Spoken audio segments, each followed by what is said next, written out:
Hello everybody, this is Connor at BoatsDon'tSink, and I'm here with another deck profile for you today.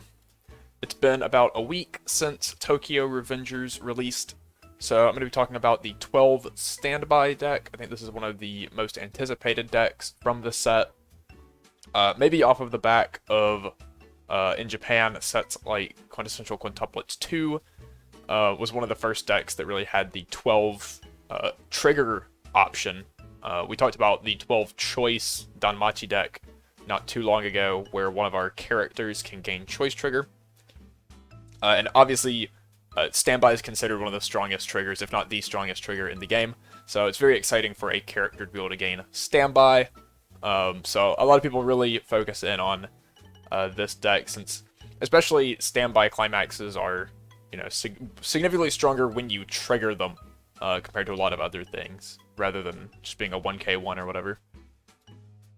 So starting off, the deck list itself, pretty simple deck list, pretty typical like card counts for a standby deck. We're playing 6 1/1s, 4 2/2s, pretty high number of level 3s. We've got 12 total level 3s. I guess 14 counting our events. And then a level 0 lineup that's pretty much just based around sort of jump starting us into our standby plays and getting the deck off the ground to begin with. So as far as standby decks go, this deck's actually pretty normal. It just has the benefit of those extra 4 triggers coming from one of our characters.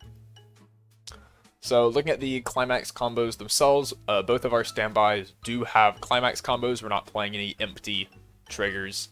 That is something that we've seen with decks like Data Live, where that was an 8 standby deck that was really strong, but only one of its standby actually had a combo. We are playing both of them on combos in this deck. Tokyo Revengers does actually have a third standby that I'm not really going to mention a whole lot in this, because I don't think the combo is particularly good, but it does have a third one if for some reason you didn't want to play one of these. So we're playing the 1/1 Draken, which is our additional standby trigger, and the combo is just that as long as you have Draken's Climax in play, he's going to gain standby trigger in all of your zones. Otherwise, he's just a 7500 with Encore. And Mikey is our finisher on the other standby trigger. Looking closer at Draken, as I said, he is our 1175, which is why we're playing 4 copies of him. Unfortunately, his condition to be a 1175 with Encore is significantly worse than that of most other decks. He requires 5 or less cards in stock. Our finisher costs 3 stock for its finisher effect, so we are going to be wanting to build a pretty good amount of stock throughout the game, meaning Draken's going to fall off and be a useless 1135 pretty early on. But that's fine, because he's, as I've said, the card that gains standby trigger. So we're actually going to want to transition into not having Drakens on board as quickly as possible, so we can get them back in our deck and start triggering them instead of sitting on them as defensive bodies.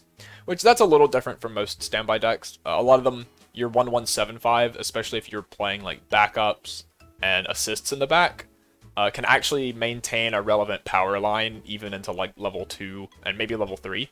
Like if you can be countering your 1175 with a 2k assist and a 15 glow pull or whatever, like that's a like 11k, you can counter like 14-5 or something with your level 1. Like, yeah, we're not doing that in this deck. We're getting rid of Draken really as early as possible, and mainly using him for his Climax combo.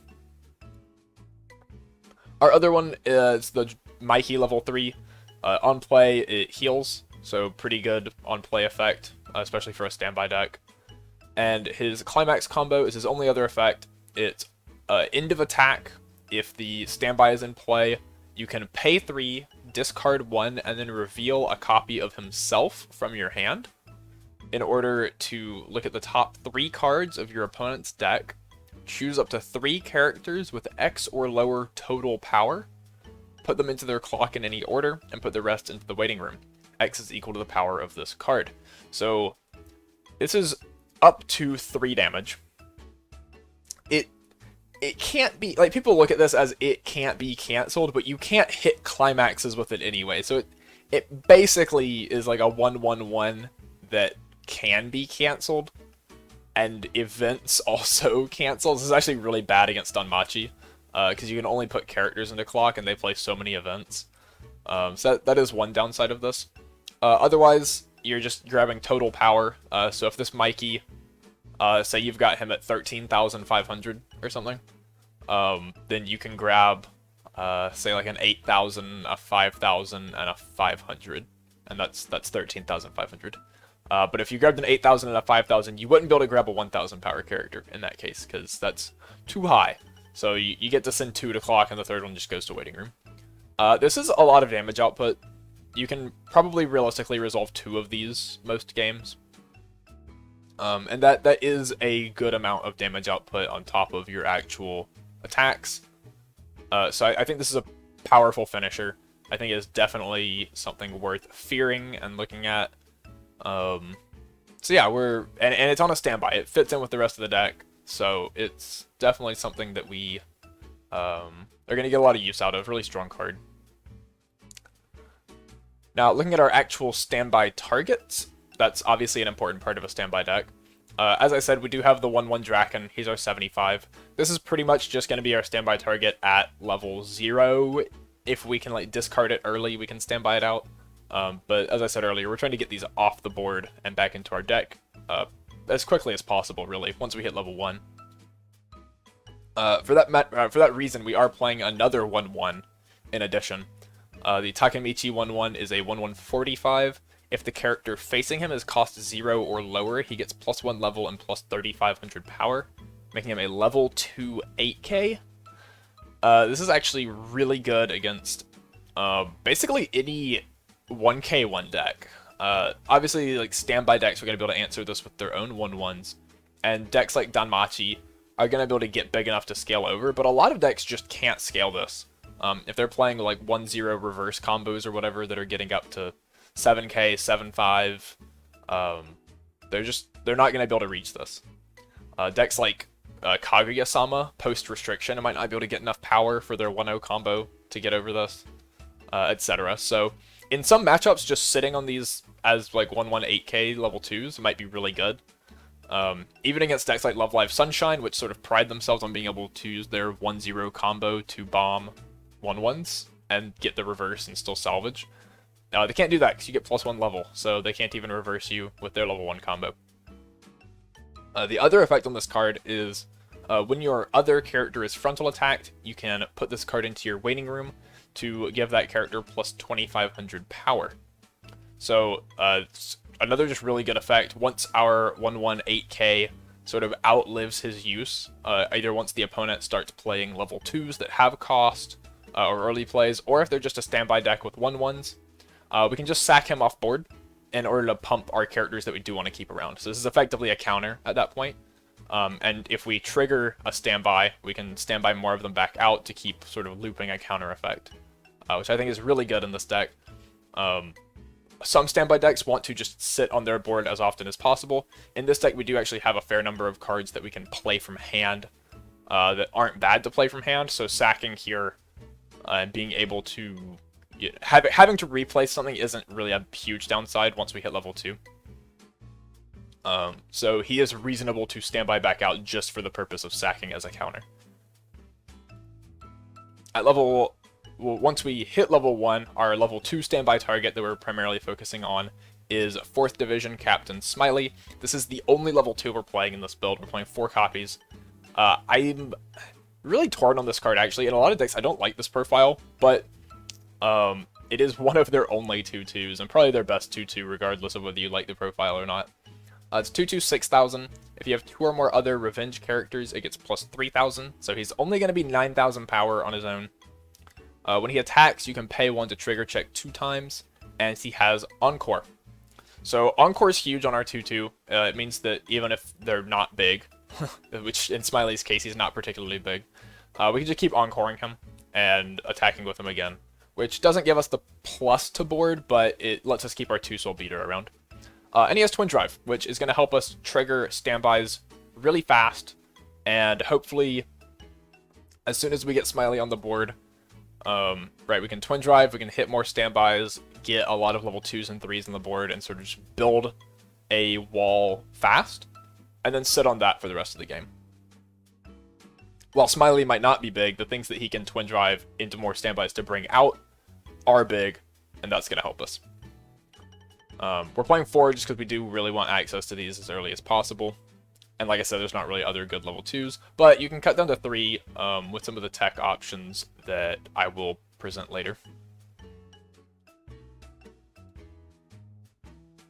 Once we're level 2, we have The Only Way is Attacking Draken. This is a 3/2 10k. He gets -1 level in hand if you have 2 or more Becoming a Man That's Fitting Takemichi in your memory. So we can actually hard play this at level 2, and that will be a line of play a fair amount of the time. His other effect is if he's in center stage, all of your revenge characters get plus 1500 power.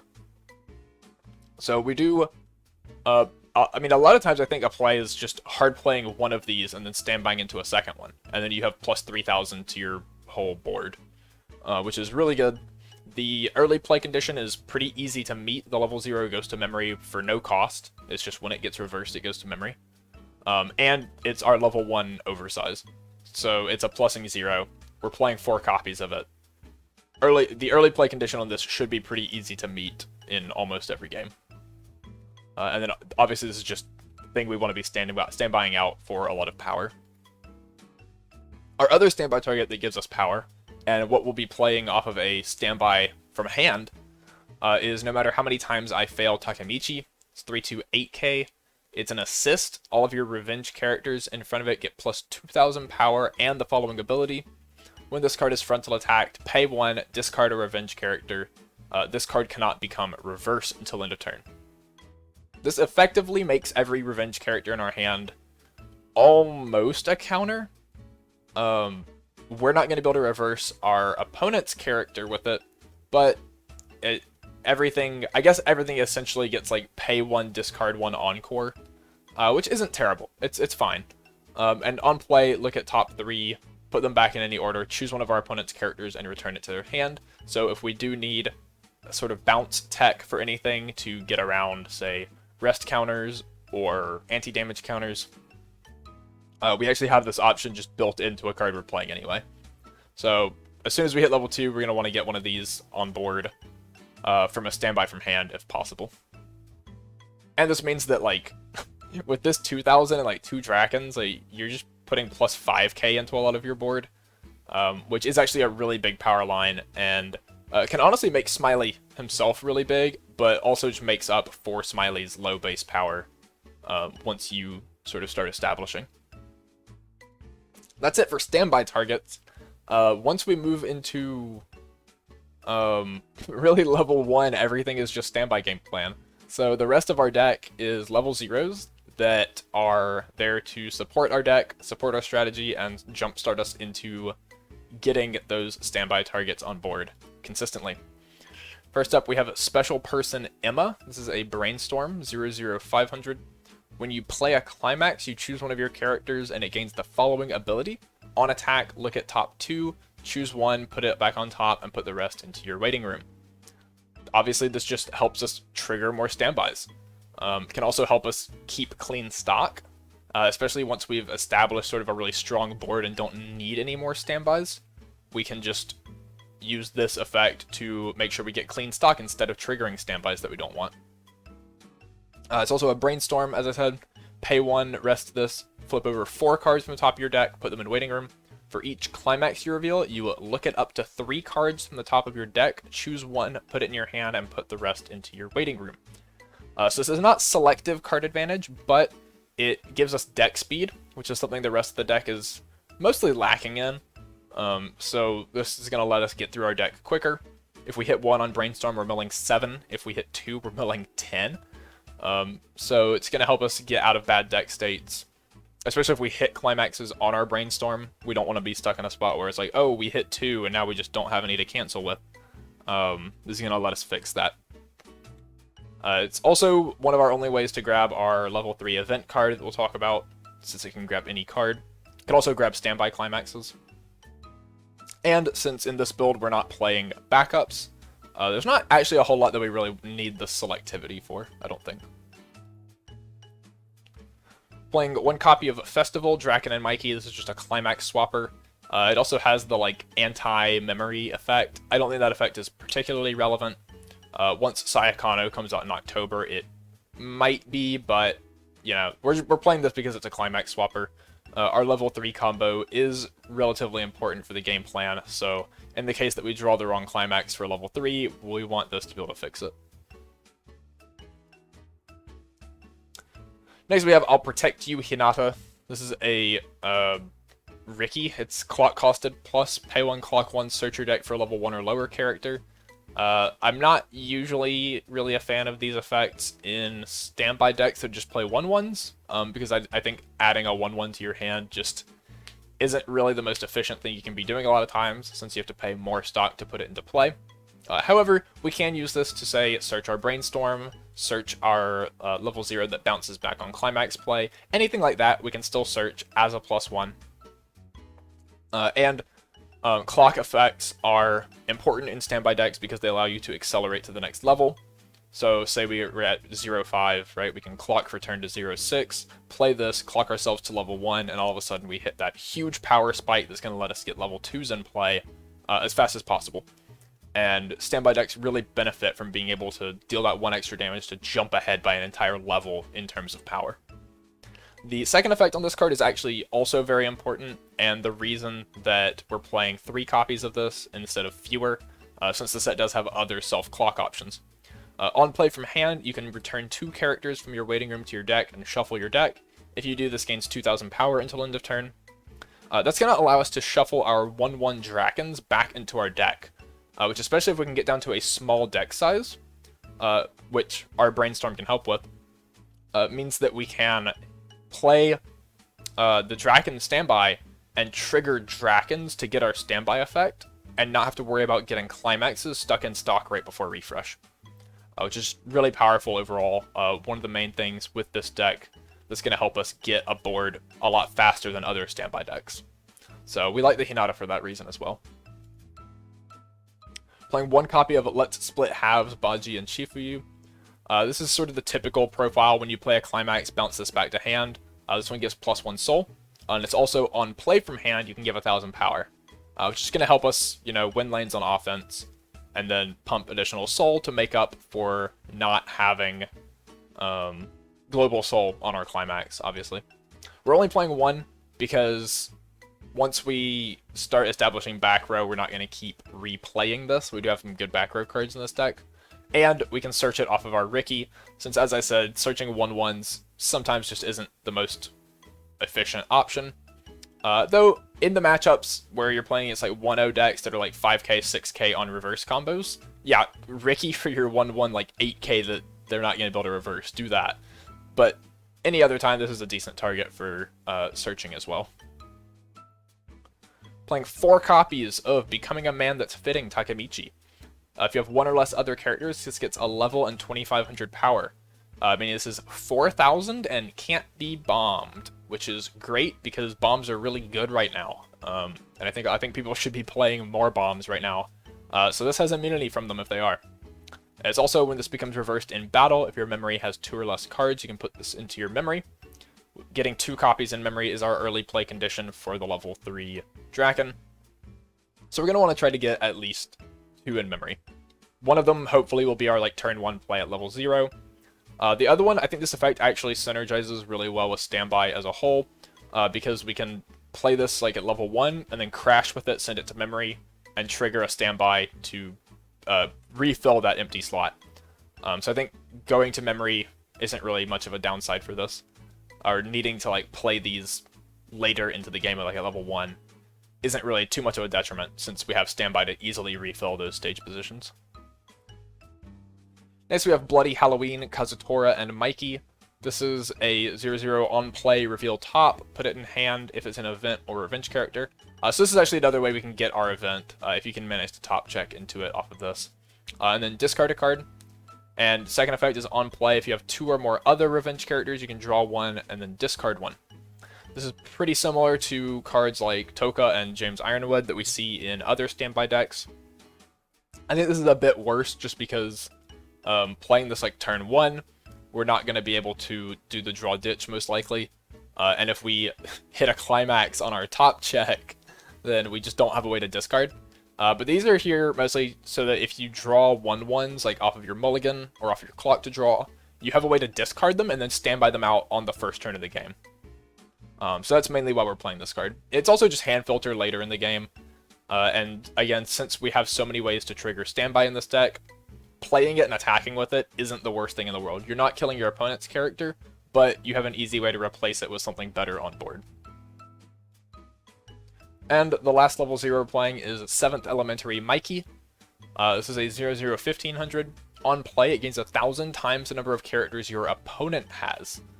So this is another pretty decent way, if your opponent fields a lot of characters, to answer their oversizes. A lot of decks will field, especially on their second turn, like 3 characters and they'll have 35s. So at that point, you scale up to 45 and can reverse pretty much anything. You can tie a 35 if they just like play a brainstorm or something. And the second effect here is on play, put a revenge character from your hand into your clock to look at up to 5. Choose a character, put it in hand, put the rest in waiting room. This is not a discard out per se, but it does mill a lot of cards, which gives us more deck speed. Putting a revenge character from hand into clock can allow us to color fix red on the first turn if we didn't have a red card to clock to draw in order to play a standby. And yeah, it can also just fill our waiting room with cards to standby out and mill through our deck in the case that we need it. And again, it is a clock cost, so it's going to be able to accelerate us into the next level if we really want that power spike. It also opens up a really interesting line where if you're 0/4, you can clock to 0/5, play Hinata, search Mikey to go to 0/6, and then play Mikey to go to level 1. If you just really want that power spike before your opponent's able to get, say, any reverse combos on the stage.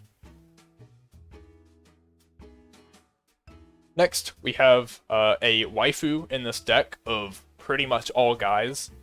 Something that we don't have a lot of other than the Brainstorm and this card. But it's a pretty important card in our deck. Special Person Hina is an early play healer. It's 4 or more character early play condition, which is very easy overall, especially easy in a standby deck. And on play, you can put one of your other revenge characters from stage into your waiting room to heal to stock. Normally you would think that sacking your characters in a standby deck is probably not the best option because you're wanting to win board. But it turns this into a 1-cost healer, and since we're a standby deck that has a lot of ways to refill board pretty easily, we can actually, especially with a standby in hand, play this, sack our back row, heal to stock, and then play the standby just to get our back row back again. Even if you're sacking the level 3 assist to do this, you can immediately get it back and you just had a 1-stock healer for basically free. It also means that if you have multiple early play Hinas in your hand, you can play one, sack a spot, which opens up a free spot to just play the next one to. So they chain into each other really well if you just need to heal a lot. And they're resource efficient. So really good card, has a lot of synergy with the strategy. Very just like free to play to get heals at level 2, which can help us spend a little more time to build resources for our finisher and maybe even our defensive counter. The last card that we're playing is a defensive counter. I think defensive counters are really good in standby decks and are a pretty decent part of why standby decks can be so strong. Either minus soul counters or rest counters or whatever. In this deck, it's a trial deck card. It's a 3/4 event called The Moment He Thought I'm Dead. It's discard 2 cards from your hand, choose 1 character in battle, deal X damage to your opponent, and the character you choose gets the following ability until end of turn. This card cannot deal damage to a player. X is equal to the character's soul that you chose. So this is anti-damage and a burn counter at the same time. It's pretty expensive, 3/4, discard 2. So it's taking you a total of 3 cards in hand and 4 stock. But very powerful effect. You get to stop an attack. If you can hit like a restander or an end of attack burn effect, then you get to stop multiple instances of damage. And you can deal damage to your opponent, which is going to help making your finisher turn easier. The thing to think about here, though, is since we are a standby deck, our finisher costs 3 stock and a discard, but we're a standby deck, right? So we can actually get our finisher out at level 2 potentially. And if we're able to standby out multiple copies of our level 3 and the opponent can't reverse them, then we actually have the resources to just play this card prior to our finisher turn.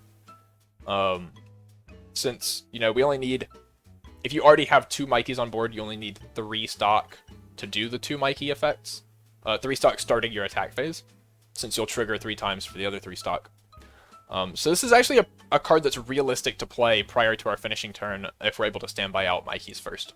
So I think it's definitely something worth having a couple copies of as an option.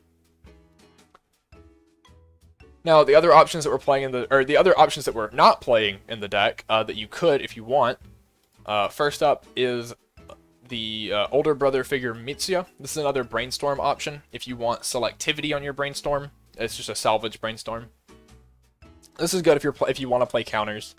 As I've said, we're not playing them in this deck because our characters have Encore or we have the field counter that can sack itself. But if you want counters or just selectivity, you can cut some number of the Emma Brainstorm to play like a mix with this one, or just play this one. It also has a Resonate effect. You can reveal the level 3 Mikey from your hand to give 2 characters 500 power. That's not a ton of power, but any amount of power is going to help scale our finisher up, so it's worth considering for that. Next is Draken and Mikey and Takemichi. This is a drop salvage, but notably it activates both on play and on death. There's not a lot that we want to drop salvage for in this deck, which is why I'm not playing it to begin with. But it's cool that you can play it, drop salvage, attack with it, and if you trigger a standby, you can standby over it to drop salvage again. Which even opens up the option of adding itself back to hand. So it gives you some cool lines with that. Again, cards for selectivity like this, I think are going to be better if you're playing counters in this deck, which we're not currently. Next we have See There's No One, Mikey. This is a 0025. All of your characters cannot side attack. And it's on attack, reveal the top card of your deck. If that card is a revenge character, all of your characters, including itself, get 1500 power until end of turn. At level 0, this is a really good way to clear oversizes, but the real place that this shines is honestly at level 3. It can help you scale over boards at any point in the game, and then you just stand by over it. But at level 3, plus 1500 to all of your characters is going to pump multiple instances of your Mikey combo by a lot of power that can help you confirm extra damage. However, that 1500 is still only the same amount of power that you would get from a Draken level 3, which is why we're not playing it. You could just put another Draken level 3 in play. But if you know that you're going to trigger a standby or think it's likely, you can actually do this, pump power, and then trigger a standby to get the Draken in play and like double up on power, which is kind of cool. So it's an option. I know this was like when we first saw this card spoiled, the interaction between this to pump multiple copies of the finisher was sort of a really cool thing we thought about. Just don't think it worked out as well in practice. 5th Division Captain Mucho. On play, discard 1, reveal top card of your deck, choose a level X or lower, add it to hand. X is level of the revealed card. Again, this is more discard outs to get your 1/1s into waiting room early, and just discard high level cards you don't need. And 2, this is selectivity. Probably really good if there are cards that were good to have in your hand, but this deck, again, just doesn't have cards that are good in hand, really. There's only a couple cards that we want in our hand. Everything else is going to be like Encore fodder and discard fodder to our assist, and discard fodder to our combo. So I don't think a card like this is very important in this build, but if you want to play good utility cards or counters, this is an option. We have Please Save Everyone Akun. This is a 1/1 anti-change bomb. It's an anti-change stock bomb. Normally you wouldn't want to play cards like this in standby decks because they clear your own board, but with 12 standby triggers, it should be fairly reasonable to bomb something and then replace this. Decks like Data Live did that pretty much. Their anti-change bomb was a lot more broken than this one, but they were able to replace Yoshino after offensively bombing something a fair amount of the time. And this card also goes to memory, so once you bomb it, it just gives you compression. And it won't ever actually conflict with our early play condition, since if you're only playing one copy of this card at least, since it has the same 2 or less cards in memory condition. Even if you send one of this, you'll still be able to get 2 of your level 0 in memory for your early play condition, so it won't conflict there. Next we have Hopeless Freighter Takemichi. This card is really cool. I don't think you should put this card in this deck specifically, but if you like this card, you can play sort of the standby idea and warp a lot of the card counts to benefit this card more. It's when this card is frontal attacked, put this card into your waiting room and reveal the top card of your deck. If that card is a character, put it on the stage position that this card was on as the defending character. So sometimes you might accidentally get a level 0, but other times you turn 1, play a standby, put this in your front row, and then if your opponent wants to attack it, you know, they either side attack and deal 0, which is awesome, or they frontal attack it and you might just get a level 3 out at level 0, which is also really good. And if you're playing 4 copies of these and a lot of standbys, you can just keep sort of like chaining that and get a lot of weird level 3s in play way earlier than they're supposed to be, which is a cool deck. Again, I think you have to warp a lot of the shell, a lot of the card counts at least, to be heavier on level 2s and 3s to make this worth it. But I don't know that I'm going to be covering this card in its own deck, so it's a standby-centric card that's pretty cool. We have Commander Mikey. This is the first backup you might consider that we were looking at. It's an anti-change counter. It's a 1/0/1K. It's discard 2 to anti-change to memory, which hand, as I've said, it's not very important. The cards in our hand don't matter, but we do need cards in hand to discard for various effects. So this cost might be a little too high. Not sure. But it is a backup. It sends to memory, so they can't encore. It's good against decks like Rusha. So if you think you're going to be playing against that, it might be worth considering.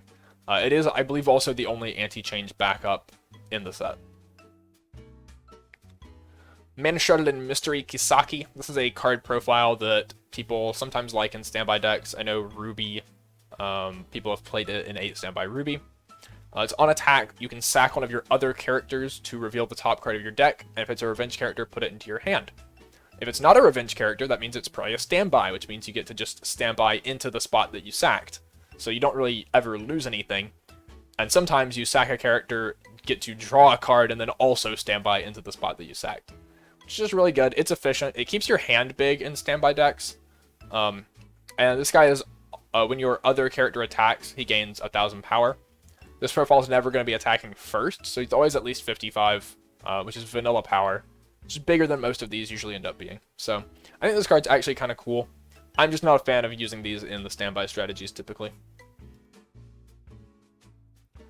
We have Temporary in Charge Hanma. It's a 500 assist, not a lot of power, but every bit of power matters in standby decks. And when you play any Climax, pay 1, mill 2, salvage a level X or lower revenge character, where X is the total level of the cards you milled. So this is another way to just keep card advantage. Whenever you play any standby, you're going to get a mill 2, which is going to help you get more standby targets into your waiting room, and you're going to get a card to hand. Once again, I think this is really good if you're playing backups, because this is a way that you're going to be able to get your backups back in hand more frequently. And the 500 assist is also just going to make your guys like 8k, 8.5, might make your level 2s and 3s bigger. So, good there if you want to play backups. I'm still a little iffy on this because I think this will probably get replaced by a different assist in your back row pretty quickly. You'd probably have to play this like instead of the spot that you'd have a Brainstorm in, which I don't know how big of a fan I am on that either. Race to the Shrine Mitsuya is just a 2,000 power backup. If you want 2,000 power backups, here you go. That's about it. Changing the Tides of Battle Draken. Another backup, 2/125. It's a Leafa counter. When you play the backup, reveal the top card of your deck. If it's a revenge character, put it in hand, discard 1. Gives you hand filter, can dig you to counters. Slightly defensive counter if you're wanting to play backups. Friends starting today, Takemichi and Mikey is a global 500. For a 2/1, global 500 is a bit small. I wish this was 1,000. Other effect is pay 1, rest this. Choose one of your opponent's level 1 or higher characters. Your opponent chooses a level X or lower, and exchanges it with the character you chose. X is the level of the character you chose minus 1. This is the My Little Shido effect on an act ability. I think this is a cool card to consider because you can standby this out at level 1 with a standby from hand, which means that if you're playing against a standby deck, or just a deck that you hit to level 2 for some reason pretty quickly, they start early playing, you can actually just answer their card. You can answer one card every turn for 1 stock, which I think is pretty good against decks that want to be keeping like big boards. Especially if they're early playing over and over again, you just get to keep like removing it from board and not having to deal with it. Which if those cards have effects that are impactful on stage, like damage scries or minus soul or anything like that, this card's actually really strong. So maybe something to consider if you're playing against a lot of those effects. Impatient to be an adult Emma is best girl and also a 3500 backup. Again, just more backup options. No One's Losing Mikey. This is an assist that I think is actually really good, and I haven't seen in lists, and I'm not sure why. Like, obviously the 3-2 2K assist that we saw earlier is also a really good card, but I'm surprised I haven't seen this as like a 1 of tech more often. It's a 2000 assist to level 3 or higher characters, so it doesn't power pump your smileys, but it power pumps all of your level 3s that you're going to want to be replacing smileys with pretty quick anyway, I think. And your character in the middle position of your center stage gets Encore, discard 1 to Encore it. Giving Encore to any of your level 3s is awesome, helps them stay on board. I guess this isn't as relevant because you can do the pay 1, discard a character, this can't be reversed effect. So like, maybe in that case that is just better because this still loses like on reverse memory kick and stuff, whereas if they can't reverse you in the first place, they can't memory kick you. That effect costs 1 more stock. This doesn't. Probably up to you whether you want to play a copy of this. This is a card that you can just also hard play without needing a standby, which might be a benefit. But we have so many standby triggers. Yeah, I sort of talked myself out of this card going over it. We have enough standby triggers that you can probably get the 3-2 assist out even if you don't play one from hand. But I do think this is just a good card overall to consider. The Encore is really good, especially if you are a bit lighter on stock and don't want to be paying the 1 every time something might get reversed. Concluding the gamble on a fight Draken. This is a 2-1 printed 13-5. Massive. Beginning of your Encore step, he puts himself on the bottom of your deck. Not a good effect. But his other effect is memory. At the end of this card's attack, if you have the 0-0 Takemichi in your memory, you can pay 1, discard 1, and send this to your waiting room to play the 3-2 early play Draken from your waiting room to the stage as rest, which gives you a global 1500 in play. Now, it's worth noting, you can't cheese this at level 1 with standby. Because there's no way to attack with him the same turn that you stand by him out. And if you just stand by him out, he's going to go to your bottom of deck at Encore step. So, you don't stand by this guy out. But, he's 13-5, which is massive. He's like one of the biggest attackers you can just play down from your hand at level 2. So, playing this down and attacking, you know, you play this, you stand by out the 2k assist, that's a 15-5, like, immediately. That's pretty much the biggest power line you're going to get in this deck. So if there are things that you want to reverse that are that big, say for example Kanata in Hololive, this is your way to reverse those things. So you play it, swing 15-5, 16, whatever, reverse them, and then at end of attack you bring out the global 1500 to buff the rest of your lanes. I think it's pretty cool interaction, pretty cool card, maybe worth considering as a 1-of if you want the big power spike. I think this is effectively just better than like a level 3 killer in this deck that would like gain 6000 on attack. And the last option here is the only level 3 that I would consider that's not already in the deck. Unwavering Loyalty Chifuyu. On play, draw 2, discard 2, put 1 from top of deck into stock. This makes his second horribly expensive effect a little more affordable. It's also a draw ditch, which is the we're not playing any like cantrips or hand filtering or dig at level 3 currently. So playing this might be pretty beneficial there. It's Also a stock swap on attack, pay 3.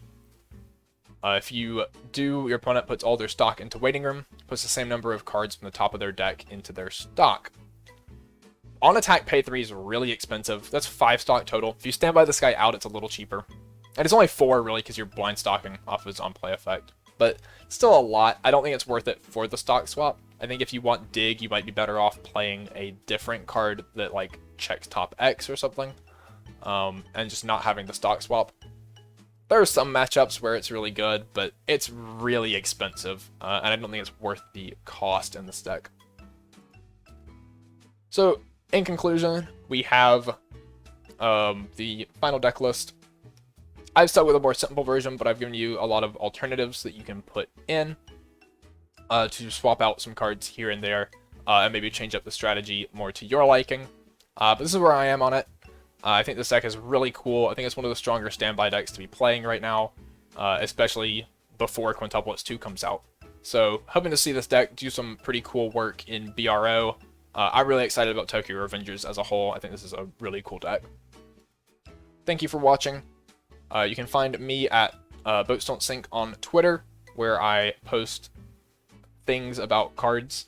You can find our store at Iron City Games on Facebook or ironcitygames.tcgplayerpro.com, where you can order cards from us, like the ones in this deck. You can also order sealed product and pre-order playsets for upcoming sets. So thank you all for watching, and I will see you next time.